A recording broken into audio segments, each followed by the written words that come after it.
This is a very, very special shiur li'refuat. This is for the refuah shelema, which we're praying for, of the Tinok ben Odelia. And tonight's thing has been sponsored by Johnny and Etz Eisenberg. B'ezrat Hashem, shiur b'smachot. Amen. Amen. They say we're going to be discussing about when is Mashiach coming. It's a big subject. We're going to just touch it on the surface tonight, and we're going to link it to the time that we're in. And we said before that the time that we're in is like straits. It's like people that are going, you're voyaging, and you've got one big cliff on the one side and another cliff on the other side. We just come out of Shiva Asa B'Tammuz, which is a fast. We're moving into another fast, which is Tisha B'Av, and these are the 3 weeks. They commemorate the time when all our enemies attacked us. And we're going to be talking about this and the connection to Mashiach. Anyone here know Murphy's Law? Yeah? So Murphy's Law states, if something can go wrong, it will. And usually at the most inappropriate time. So imagine you've got to fly, and you're getting there, you've got to go for a train, and you just miss the train. Everything goes wrong just before. That's Murphy's Law. If Judaism had one day in which we could apply Murphy's Law, that would be Tisha B'Av.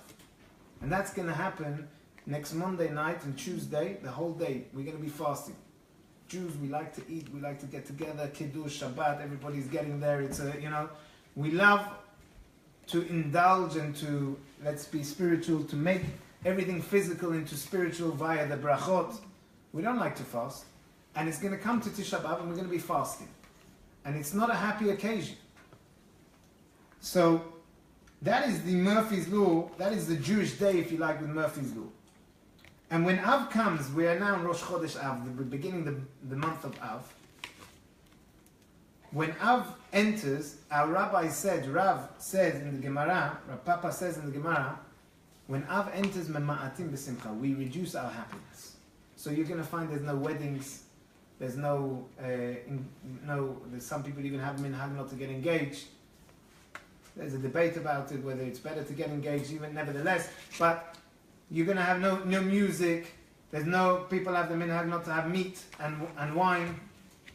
There's a reduction in simcha. Not even wash their clothes. It's a very, very tough time. What are we commemorating? So, Tosfot explains, Megalgelin zechut, Megalgelin al yedei chova. Megalgelin al yedei chova. When something bad happens, everything is it's like a magnet. That day is like a magnet of atrocities, of difficult moments. These 3 weeks are like a magnet. We witnessed, unfortunately, what happened on Friday night, where a terrorist comes in on a Shulchan Shabbat, and people are eating, and the massacre that goes on over there. And it's tough times for Am Yisrael. What happened on Tisha B'Av? What happened? And if we understand what happened, we're going to get to when Mashiach is coming. So let's start with the beginning. Why are we so sad on Tisha B'Av? Why are we going to fast? This is the biggest fast. It's compared to Yom Kippur. Yom Kippur starts on the night before. It's a 24, 25-hour fast. So is Tisha B'Av. All the other Jewish fasts can begin in the morning, in dawn, and finish in that night. This is a very serious fast. So what happened? We know that the Jews, when they were in the wilderness, they sent spies. They sent the 12 spies, they go to the land of Israel, they tour for 40 days, 40 nights, they come back, and they give a bad report. People are there, they're crying their eyes out, they're panicking. What are we doing? We just came out of Egypt. We were promised the land of milk and honey, and there's giants, and there's Amalek, and there's difficult nations over there. We're worried. And they started to panic. And of course, God said, you're crying for no reason. You don't need to cry. I'm going to take care of you, just like I took care of you in the wilderness. I'm going to take care of you in Eretz Yisrael. You're panicking. You're lacking emunah. You're lacking that faith. You're crying for no reason. I'm going to fix that. For now on, there's going to be a reason why you should be crying. If you're crying for no reason, I'm going to give you a reason in the future. And unfortunately, that reason came many, many years later when the Jews were in the land of Israel and built the most magnificent temple, and it lasted for over 400 years, and it was destroyed on Tisha B'Av. The first temple is destroyed on Tisha B'Av. The Babylonians come in and they set fire to the Holy of Holies. Behind the Holy of Holies you have the Cheruvim, you have the Ark of Moshe Rabbeinu that he made with Bezalel, Moshe Rabbeinu. Inside the Ark was the Ten Commandments. Of course they were hidden before things got bad. And some say there was even the Sefer Torah that Moshe Rabbeinu wrote. That was a place that God's Shekhinah, God's presence, manifested itself. And we lost that on Tisha B'Av. That's the first atrocity. Fast forward 70 years of exile, they come back, they rebuild the second temple. 410 years later, the second temple is destroyed by the Romans. And guess what? This is Murphy's Law. Sod's Law, Murphy's Law. The same day, Tisha B'Av, go figure, go get the statistics on that. The same day, hundreds of years later, they come in and they destroy the second Beit HaMikdash. Many years later, the Jews already are getting ready and they're starting a bit of a rebellion. They've been under Roman occupation and there's a massive city called Beitar. And they're big Gibborim warriors. And again, Beitar is devastated and hundreds of thousands of residents are killed on Tisha B'Av. And the fourth thing that the Mishnah brings down is the Beit HaMikdash. After the Romans saw what was going on, that the Jews are coming and they keep on rebelling every so often, they plowed over the Beit HaMikdash. And we're going to get to that. That contentious place where you have the Alaska Mosque nowadays. And why is it that we don't have a temple there? How is it that the Arabs have been able to build 1,500 years ago their temple over where we had our temple? And we fast forward and we go ahead and we're living in England and we're very grateful and we're dedicated to this country and we support the government and we support everything. But if you go back 800 years, just under 800 years, to the year 1290, on Tisha B'Av, the Jewish people were expelled from England. Jews were expelled from England. Fast forward a few hundred years in 1492. Spain, the glory of Judaism. How many chachamim, how many rabbis? Sepharad. How many people were living there? And the queen turns against them. And all the Jews are given a choice. And I went to Barcelona recently and I could see that they have a whole sculpture showing what happened. They had the choice. We were walking around over there in Barcelona and we asked a tour guide, what does this mean? What's going on? What's written over here? And he said this is the place that the Jews were given a choice. You can either become Christian and then stay over here, or you can get out or be killed. It's your choice. No, you can't stay over here. 1492, around 75,000 Jews led by Dona Bar Benel, the Chacham HaGadol, were led and they left around Tisha B'Av time. And it was so difficult that the rabbi, Bar Benel, he said, he paskined at that moment, that doesn't matter, you can sing, you can play flutes, you can do whatever you want, because it's a very, this is something to be happy for, that you are not giving up your Judaism, you're going. When was that? Again, this is Tisha B'Av. World War I, the beginning of the destruction of the whole of Europe and backwards and forwards and hundreds of millions of people between World War I and World War II. Tisha B'Av. 1941, the expulsion from the ghetto. So Tisha B'Av is a black hole. And the Rambam in Hilchot Ta'aniyot, Perek Hey, says Ubo beyom hamuchan lepuranut. It's a day that God has, if you like, designated since the time of the spies to difficulty. Now, if it's such a tough day, think about all the months of the year that we have. Nisan, Iyar, Sivan, Tammuz, Av, Elul. You know the Jewish months, right? Nisan, it's Pesach time. Nisan sounds like miracles. Nisan, Nisim, Tishrei. I don't know. Where do these words come from of these months? It's not Lashon HaKodesh, it's not Hebrew language. There's only one month that's got Hebrew language. That's the month of Av. What does Av mean? Father. So, the month of Av, which means father, is a month in which we are suffering and suffering. What's going on? What's happening there? So we're going to discuss this. So let's focus a little bit about the key. The Ben Ish Chai from Baghdad brings something very beautiful idea.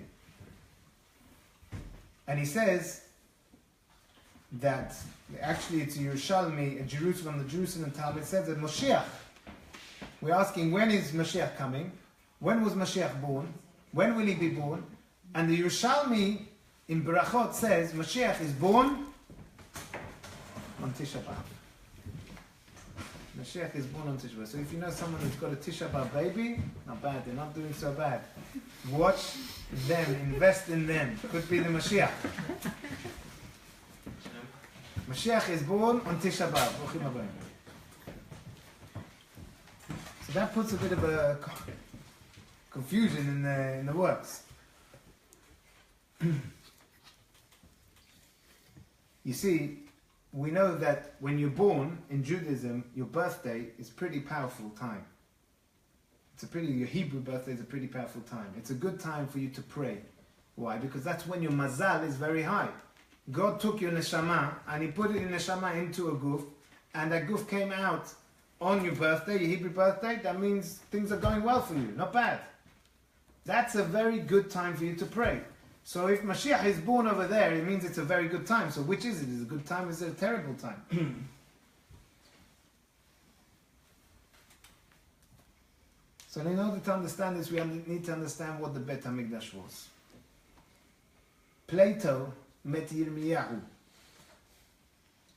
at the Temple Mount, and Yirmiyahu, Jeremiah the prophet, was crying. Plato sees this is the prophet of the Jews, Jeremiah, and he's crying his eyes out. He's confused. You're supposed to be chacham, you're supposed to be wise. What are you crying about? How is it befitting for such a prominent sage to be crying about sticks and stones, wood and stones? What big deal? And anyway, he said, the building is already in ruins. It's like crying over spilled milk. So Yirmiyahu told Plato, tell me something, you're a very big philosopher. Do you have any perplexing questions in life? Do you have any questions? What's bothering you? So Plato comes up and he gives him question after question after question. Long list of complicated questions. And Jeremiah humbly solves one after the other, after the other, after the other.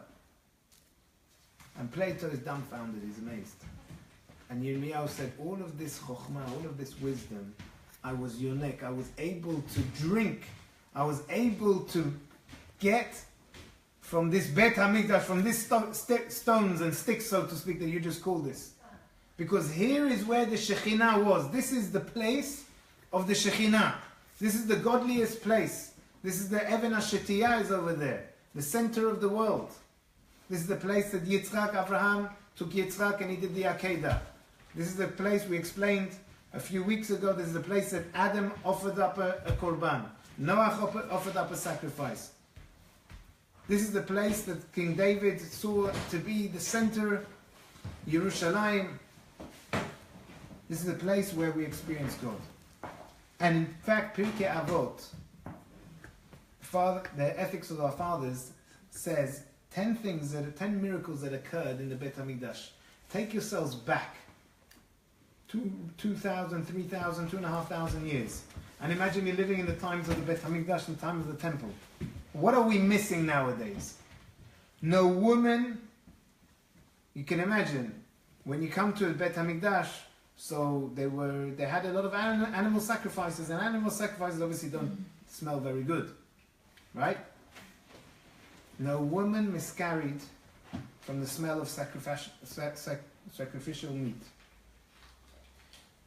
The sacrificial meat never spoiled. They didn't have freezers, fridges. This is a statement. Never, never means never, never spoiled. Now, you go outside in London right now, and it's cloudy and everything, and you sit in the garden, and you have a barbecue. Obviously not now, but let's say you have a barbecue. You're bound to be visited by a few flies and mosquitoes and what have you, right?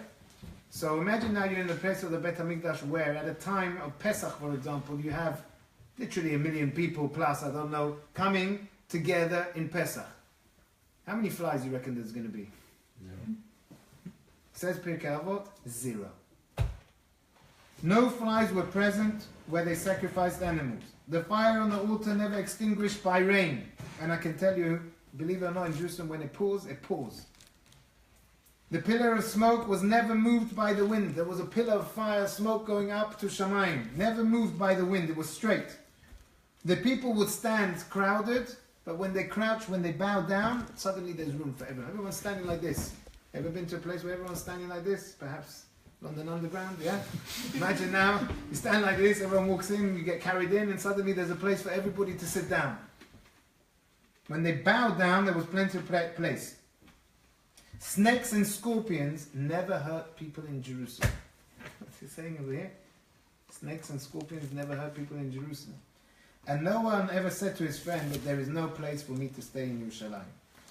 This is the environment that we're talking about at the time of the temple. So we lost it. So people around the world are crying. And this is the moment, you know, during the year, we're told by our rabbis, if you go through a tough moment in life, what are you supposed to do? What do you do when you're really down? You pray. And let's say the prayer doesn't work. What do? Try to make it go up. You try to make it go home. You go to this rabbi, it doesn't work. You go to that rabbi, it doesn't work. You go to this doctor, it doesn't work. That person doesn't work. What do? Do you give up or do you move on? You move on. We've got the power. We're Am Kasher Orev. We've got especially the Jewish people. We know, like we said, we went from Spain, we moved out of Spain, we got checked out, and we're going with music. We went from place to place and had a lot of atrocities in the past, but we'll move on. We'll strive forward. We'll strive to the goal of serving HaKadosh Baruch Hu. One day we're going to come back to Eretz Yisrael. One day we're going to come back to Jerusalem. What Jerusalem? It's destroyed. Get over it. It's finished. We come back after 2,000 years. We move on. There is a time of the year where we're told, stop moving. This is the time where we're told, stop moving. What do you mean, stop moving? This is the time we're told, cry. A Jew is told, don't cry. Don't cry. What are you crying about? Like Plato in Jeremiah. You're crying over spilt milk. It's happened. What are you crying? Finish. No, this is the time that we cry. How do you say crying in Hebrew? Bechi. Right? Bechi. Which means to cry. The gematria, the numerical value of Bechi, is Lev. 32. Because real crying comes from the heart. The time of crying is now. And so Jeremiah was crying, and you'll go to Jerusalem next week on Tuesday and you'll see millions, we won't see millions of people, you'll see 50,000 people that will be sitting on the floor crying, hopefully, quite a few of them, with the beautiful, you see the different minhagim, the Yemenites, the Russian, the Polish, the Ashkenazi, the Hasidim, everybody from the different backgrounds are sitting saying their own lamentations, because everybody from their own different backgrounds have been through.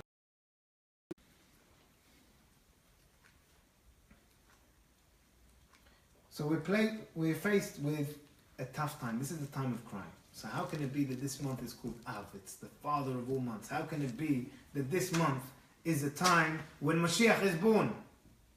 Not only it's the day that he's born is Tisha B'Av. And I'm going to tell you, The rabbis tell us he was born actually in the afternoon of Tisha B'Av, late afternoon of Tisha B'Av.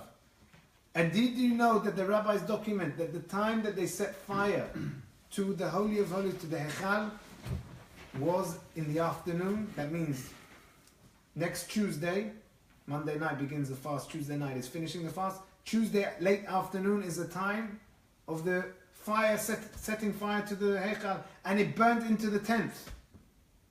But we keep the fast via what happened. How did it happen? The first thing that happened. And that's when Mashiach is born, when the fire is starting. What's going on? So let's look at the current situation of who's Mashiach and when is he going to come. In Bereshit, the book of Bereshit begins, Bereshit bara Elohim et hashamayim ve'et haaretz.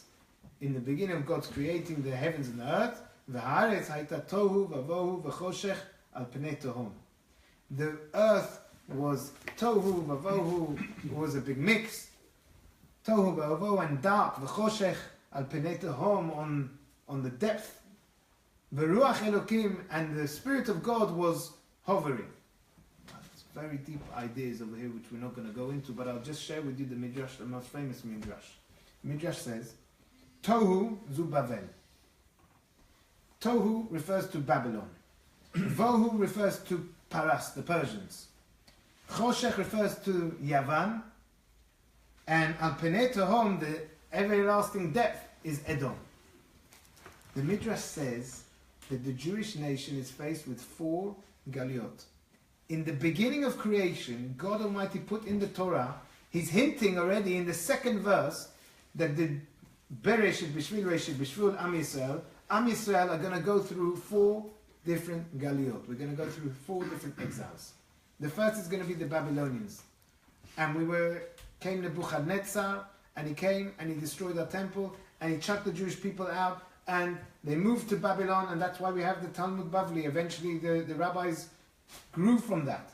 We were scattered, but we managed to come back after 70 years. And then we had the problem with the Persians. In the time of Haman, Harasha, he comes and he tries to destroy us. For those 70 years we're out. We come back. We were going to be annihilated in one day. All the Jewish people were under his jurisdiction of Achashverosh, and it was going to be Haman. It was going to be terrible. We survived that. Then after this, we built our temple, and in the middle of the 2nd temple, the Greeks came. And for many years, they ruled over the Jews, while we still had the temple, but it was defiled. That was the Choshech. That's the 3rd word. That's a 3rd exile. And then we have the 4th exile. The 4th exile is Edom. That's the Tohom. Tohom means it's like an everlasting, it's like a never-ending ditch. You know how you sometimes... You hear these people that have dreams, and you're dreaming and you're falling and you're falling and you're falling and you're falling and never ending.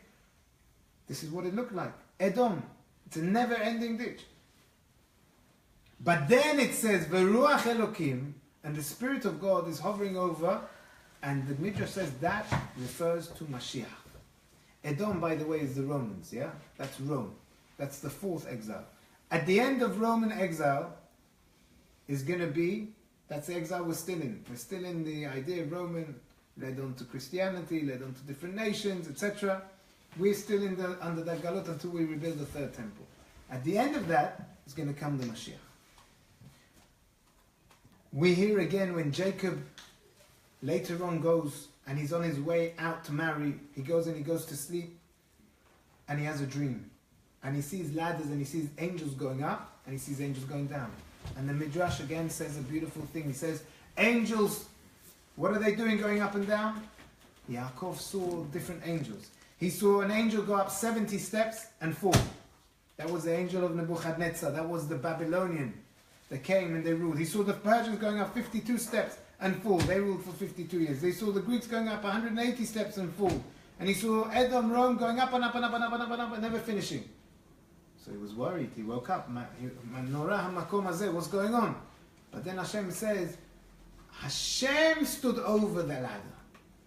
And again, the Midrash says that this is, Hashem said to Yaakov, don't worry, eventually I will bring Edom down and Mashiach will come. So Rabbotai, we have Mashiach is coming. process. We have to go through all this process to get to this Mashiach. So when is Mashiach coming? He's coming. We've passed, or the good news is, we passed the Babylonians. That's done. Tick. We passed the Persians. Tick. We passed the Greek. Tick. And Rome, we knew from the beginning that it's going to take a long time. 2,000 years, okay, Hashem, Baruch Hashem. 2,000 years, now we're ready for Mashiach. So it should be coming around this time. There's a very, very famous pasuk in Tehillim that says that one day in one of God's days is 1,000 years. It's already from the prophets say that this world is going to last, if you like, 6,000 years and 7,000 years, whatever is going to happen. That's not the purpose of this year, but anyway, it's going to last for 6,000 years. So we know in Judaism we're in the year 5777 at the moment. That means, if we took one day per 1,000 years, so the first day is Sunday, that's from 0 to 1,000. Okay? The second day is Monday, is 1,000 to 2,000. Tuesday is 2,000 to 3. Wednesday, 3 to 4. Thursday, are we in? Friday. If we take a mirror and we say 6 days God created the world, in the 7th He rested, 6,000 years there's going to be the world, and the 7th there's going to be this rest, this idea of Mashiach, Tchiyat HaMetim. So we're in Friday. Which part of Friday are we in? We're in 777. We're in the 777. That means we just passed 2 years, we just passed, and so from 750, right? We just passed 3/4. 22 years ago, we passed the 3/4 mark. We're coming into Erev Shabbat. We are Erev Shabbat, yeah? So normally in Erev Shabbat, what do? You sing Kabbalah Shabbat. Lecha Dodi, Mikrat Kala. Penei Shabbat, Kabbalah. We come out, we visit, we're receiving the Shabbat. And the Kabbalists say, it's always important to, the rabbis already say this, idea of Tosefet Shabbat, increasing on Shabbat, making Shabbat bigger. You don't have to bring in Shabbat exactly punkt at the right time that Shabbat begins, and take it out just at the right time. You know, everybody's waiting on Saturday night. Okay, it's time to quickly, let's move, yeah? You don't have to go like that. On the contrary, according to the Kabbalists, the neshamot in Gehinam get a rest on Shabbat. So a person who's, yalla, let's bring it out a bit early, a bit later, just on time, as soon as he brings it out, they're coming back together. You relax it a little bit, yeah? Let them have a bit more of a break. 6,000 years, 6 days of the week, 7th day, rest. So where are we now? We're at the end. We're definitely near the end. And you don't need to look around you for the simanim, for the signs that the rabbis say. There are plenty of signs that the rabbis say what's going to happen when Mashiach comes.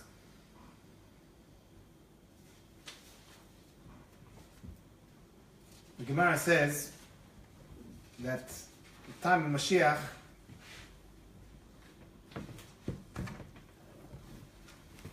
Pnei Hadok, Pnei HaKelev, the face of the generation is going to be like the face of a dog.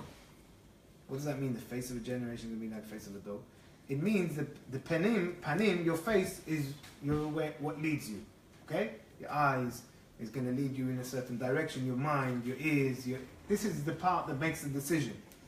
So the Pnei Hador, the face of the generation, is the leaders of the generation. The leaders of the generation are going to be like dogs. What does that mean? They're going to be like dogs.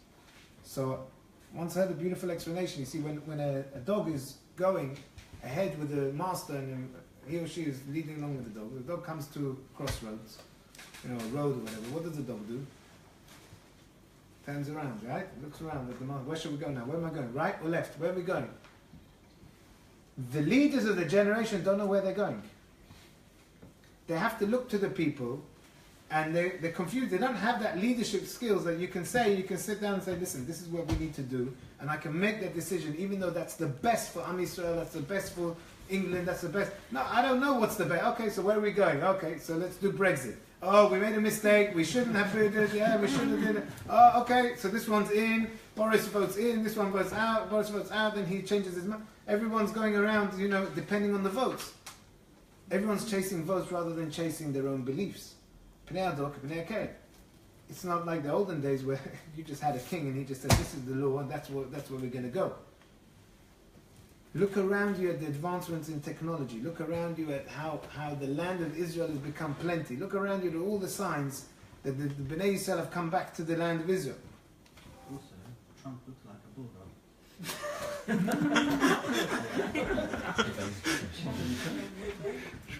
You heard that? Okay, good. So the famous question of when will Mashiach come was asked by Rabbi Yoshua ben Levi when he met Eliyahu Hanavi. This is a Gemara in Sanhedrin, page 98a. And he came and he asked, Eliyahu Hanavi asked him, when is Mashiach coming? So, it's a deep Gemara. Eliyahu Hanavi said, go and ask Mashiach himself. But where can he be found, he said? He said at the gate of Rome. Anyway, he goes and he asks, he finds Mashiach, he asks him when is he going to come to him. And he says, when are you coming? And so Mashiach answered him, I'm coming today. Rabbi Yoshua ben Levi got very, very interested. He's coming today, went back home. The Gemara doesn't say what he did, but one can only imagine. He prepared everything, festive meal, got ready. Mashiach is coming, learned maybe the halachot of the Beit HaMikdash. What are we going to do? How are we going to build it? What suit am I going to wear when Mashiach comes? How am I going to look? So that I look good. This is Mashiach Tzidkenu. We've been waiting for you. I'm coming today. He waited the whole day. Mashiach didn't come. He was very upset. Went back to Eliyahu Hanavi. And he said, I don't understand. He went there, he said he's coming today.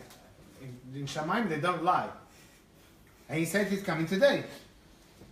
So Eliyahu said, what did he say? He said, he's coming today. So he said to him, the expression today means the same as it means in the famous verse in Yeshaya, in Tehillim. Tehillim says, Hayom im bekolo tishma'u. He'll come today if you listen to his voice. What does that mean? What was he saying? What was Mashiach saying? Very simple. Very important idea. Yaakov Avinu, he was about to die. And before he died, before he passed away, he gathered around his 12 tribes. You can only imagine what was going on over there. The genius, the people that were there, the tzaddikim, the righteous 12 tribes by his deathbed, and Jacob was one of the holders of the Kisei HaKavod, and he wants to tell them something. And our rabbis tell us, Bikesh Yaakov Avinu wanted to reveal the Ketz. He says, hey, Asfu, gather together and I'm going to tell you what's going to happen at the end of the days. I'm going to tell you about Mashiach. I'm going to tell you when he's going to come, what's going to happen, Wow. It was going to be in our Torah. When is Mashiach coming? The date, everything clear. Yaakov wanted to tell his kids. And suddenly God took it away from him. And in the end, he ended up telling them what each one's quality was. Brachot. Reuven, this is your bracha. Shimon, Levi, Yehuda, Issachar. Everybody's bracha. What is their blessing? And that's the end. Yaakov passes away and that's the end. What's going on? Why couldn't he say? Why couldn't he reveal? Why do we not know when it is? You see, if we would have known that Mashiach is coming in the year 5777 and you lived 3,000 years ago, you wouldn't exactly be excited. Right? What is this for? What am I doing? Some say that Korach's rebellion occurred after they were told that they're going to be there for 40 years. So people were already, sad. Okay, we're here, finished, we landed. So who cares? He wanted to reveal the end. So instead, he revealed something more powerful. The message that was given to Rabbi Yoshua ben Levi. Hayom b'kolo tishma'u. You know when the end is going to be? Eliyahu Hanavi says when the end is going to be. Eliyahu Hanavi says, Be'ito achishena. Mashiach can come in a designated time. There is a designated time up there in Shamayim. It could be today, could be tomorrow, could be in 5 years. We don't know when that dedicated time is. That's the time Mashiach is going to come at that time. If we want, and if we merit, and if we do Maasim Tovim, and if we keep the Torah in a certain way, and if we're good to each other as a nation, we are able to advance that date to Achishena. I will hasten it. There was a contradiction. The Gemara says, how can it be in the right time and he'll make it faster? You don't tell your date, I'm going to be there on time, and I'm going to be there even faster. Either you're on time or you're faster. God's got a time. He's got a time. If it doesn't happen, if we're not zocher, we'll reach that time. But otherwise, Achishena, we've got the ability to make it happen faster. Away the ability to tell him the time, but you know what he left him with? He left him with each person's blessing. You should know what your strengths are. Your strength is you're very good in kindness. Your strength is you're very good in helping people. Your strength is you'll be a great doctor. You can help people. You can give tzedakah. You can give a person a smile. You'll be a righteous person. You'll be a person that will yisachar. You're going to be learning Torah. You'll be dedicated. These are your strengths. Come together as a unit. Use those strengths. There's no purpose in me telling you when Mashiach is coming in 5777 because he can come today. Hayom, Eliyahu Navi told Yoshua ben Levi he can come today.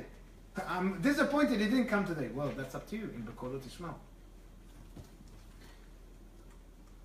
So says the Rambam, Maimonides. He gives us 13 principles, and the famous principle, Afa Pi Sheyitma Mea. Even though Mashiach is withering, I don't know, is he coming, is he not coming? He didn't come yesterday. Im kol zeh, nevertheless, achake lo bechol yom. I'm going to wait for him every single day. He can come today, tomorrow. In fact, the Chafetz Chaim, it's spoken about the Chafetz Chaim. He had a Chafetz Chaim going back 90 years ago. He had a suitcase always ready on the side for should Mashiach come. He would wake up sometimes and say, did I miss anything? Is there any news? Anything happening? That's how much he would believe. It's difficult for us to even fathom. But the Rambam says it's one of the 13 principles of faith. It's one of the things that a person gets asked after 120 years. Person goes to heaven, they're going to ask you. They're not going to ask you, what did you see on CNN? They're not going to ask you, how is BBC down there? Is it pro-Palestinian, pro-Israel? What's going on? What's happening in the news? How is Trump? How's his face? They're not going to ask you all of that. They're going to ask you a few questions. One of the questions they're going to ask you is Tzipita Lishua. Did you really yearn for the salvation? Did you yearn for Mashiach? So we need to know what is Mashiach. We need to understand what is Mashiach. We need to understand what we're yearning for. Because otherwise we get to the famous story of these very, very big rabbi that came once to, it's a true story, I've forgotten the name of the rabbi, I read it a few weeks ago. He came to a place, one of these villages, and he's looking for a place to stay overnight, and he sees there's a Jewish family. He gets to know them, he sees that they're righteous and they're pious, and he says, okay, do you mind if I stay here for a few days? No problem. He stays there, it's the middle of the night, and suddenly the farmer is awoken by screaming and crying. And the farmer's running, he gets out of his bed, his wife says, no, what's going on? I don't know, it's the rabbi. He's a big rabbi, I don't know why he's screaming. Go quickly. He takes what he can, any weapon that he can go, and he bashes the door down and he sees the rabbi is sitting on the floor crying his eyes out. He says, Rabbi, what happened? So he says, no, it's okay. I'm crying for the better. He says, oh, okay. Rabbi, what? Tell me a bit about the Bet HaMikdash. I don't know, what it was so bad, what happened? Yeah, he explained to him, and when Mashiach comes, then we're not going to have any more problems. You won't have any problems with the Cossacks. They come here from time to time, they burn the fields, they get rid of, they're asking taxes, they come and they beat people up. You won't have, that's the Mashiach, the time we're going to all go to Eretz Yisrael. Don't you want the Mashiach? So the guy says, 1 minute, Rabbi, let me ask my wife. So he runs back to his wife half asleep. He says, darling, the rabbi was crying because of Mashiach.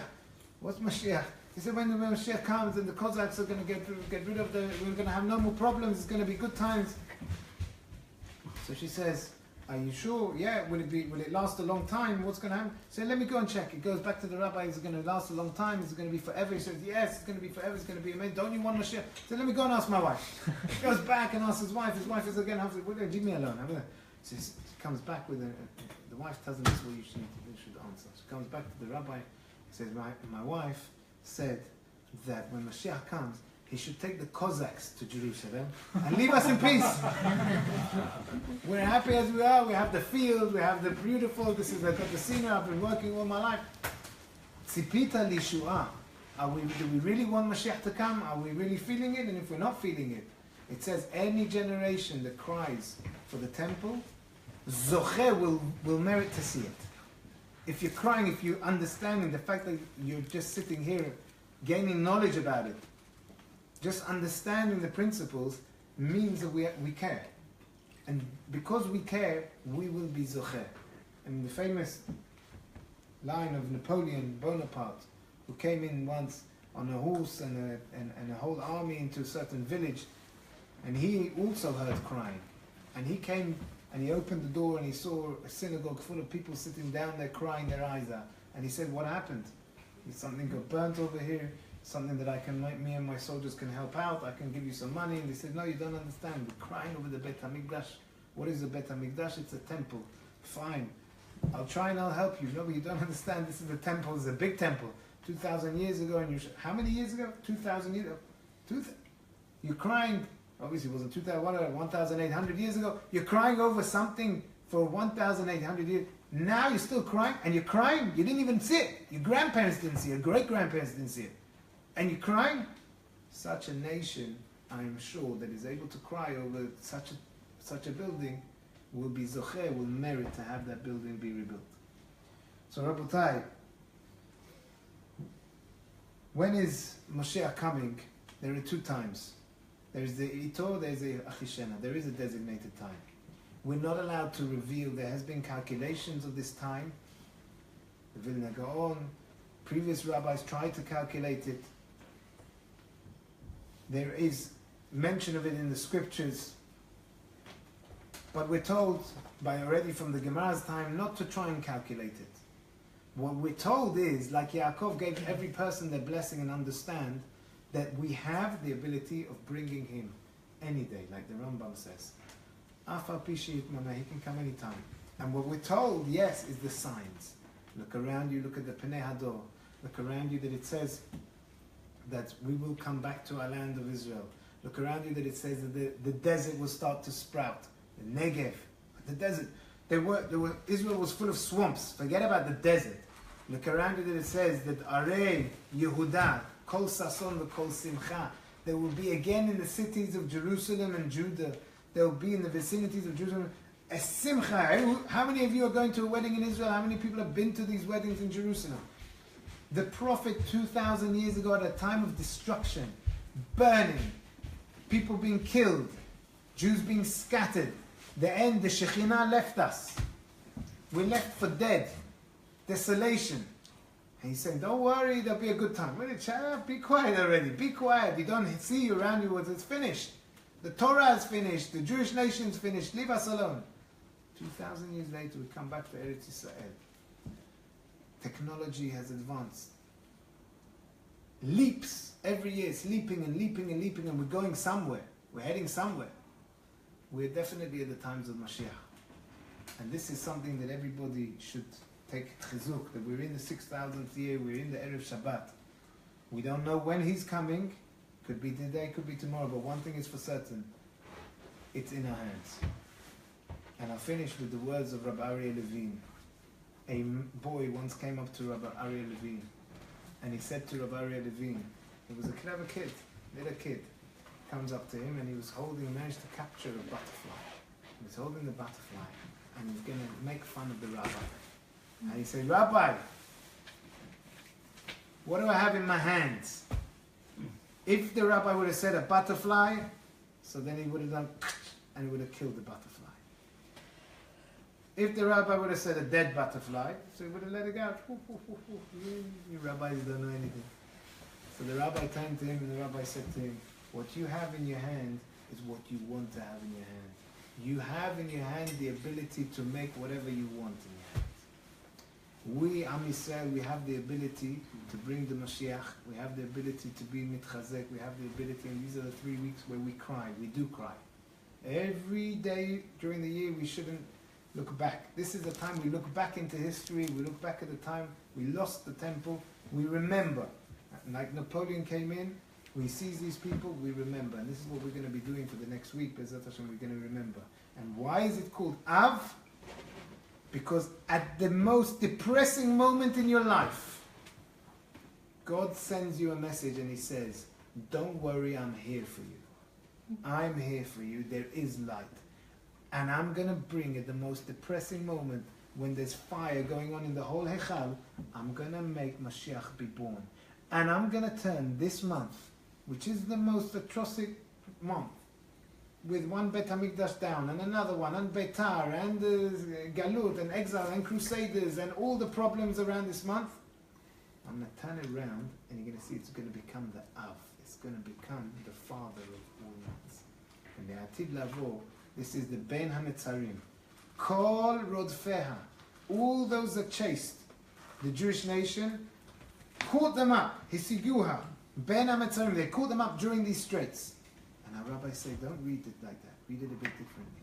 Kol Rodfe Ka, all those that chase after God, Yud K, Hisiguha Ben HaNetzarim, are able to find God during these 3 weeks. These are the weeks that we can find God. This is the next 8 days where we can find HaKadosh Baruch Hu, and we can understand that Mashiach is on his way. With every maaseh, we're building a brick in the future Bet HaMikdash. B'ezrat Hashem, b'meira, b'yameinu, amen.